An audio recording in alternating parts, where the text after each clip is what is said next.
You're looking for a mixer that actually lets you focus on the music, not on fighting with a wall of knobs that you'll never remember.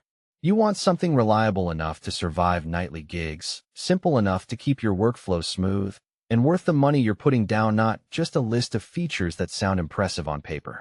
Link is in the description if you want to check the product details on Amazon.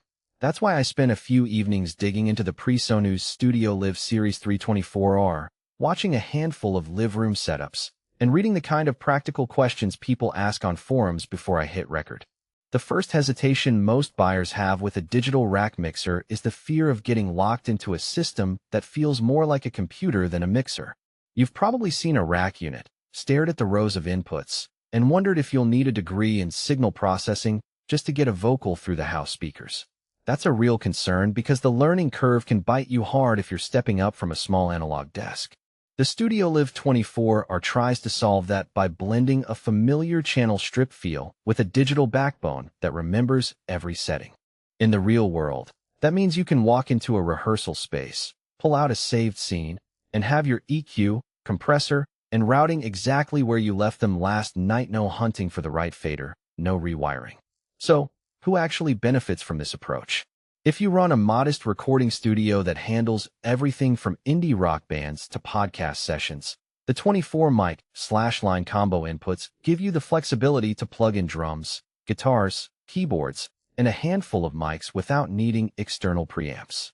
The built-in AVB stage box mode is a hidden gem for anyone who has ever struggled with long cable runs to the stage.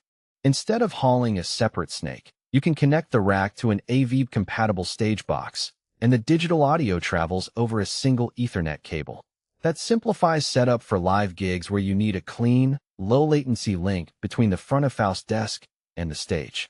I've seen a small venue use a single Cat5 cable to feed 16 monitor mixes and still have enough bandwidth for the main house mix. No signal loss, no extra gear to manage. The 16 FlexMixes are another practical strength.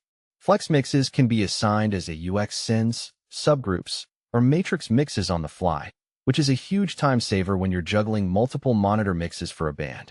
Imagine a three-piece band with separate mixes for the vocalist, the guitarist, and the drummer.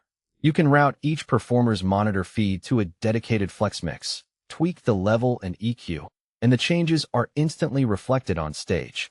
It's not just a theoretical convenience. It translates into fewer mic swaps and smoother sound checks. One of the biggest value drivers is the inclusion of Studio One Pro software. For anyone who already uses PreSonus DAWs, this is a seamless integration. The mixer can act as a 40-channel USB 2.0 recording interface, sending every input directly into your DAW without additional drivers. You get 4040 USB recording capacity, which means you can capture a full band and still have room for overdubs. The software also mirrors the hardware scene management, so you can recall the exact mix you recorded with a single click. That kind of workflow continuity can shave hours off post-production, especially when you're dealing with tight deadlines. Now, let's talk about the trade-offs. The first thing that might make you pause is the USB 2.0 connection. While it's perfectly adequate for most 24-track sessions, power users who regularly record at 96 kHz or higher might feel the bandwidth pinch, especially if they're also sending the same streams out over the AVB network. It's not a deal breaker, but it's something to keep in mind if you're planning to future-proof your setup. Secondly, the rack unit itself is solid, no question there, but it's also heavy and not exactly portable. If you're a traveling engineer who needs a compact mixer that fits in the back of a van, you might be better off with a smaller digital console that trades some channel count for mobility. Another subtle weakness shows up in the built-in processing. Every channel does have a fat channel mode with vintage EQ and compressor options, which is great for adding character without an external plug-in chain. However, the processing is relatively basic compared to high-end consoles that offer multi-band dynamics or advanced harmonic exciters. If you rely heavily on intricate tone shaping at the console stage, you'll likely still need outboard gear or plugins in your DAW. That said, for most small to medium gigs, the vintage EQ and compressor give you enough flavor to get a polished sound without reaching for the rack. Who should skip the StudioLive 24R?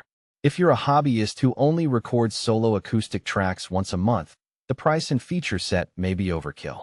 You'll probably be happier with a simple audio interface and a small analog mixer. Likewise, if you're chasing a completely analog signal path for that warmth, only a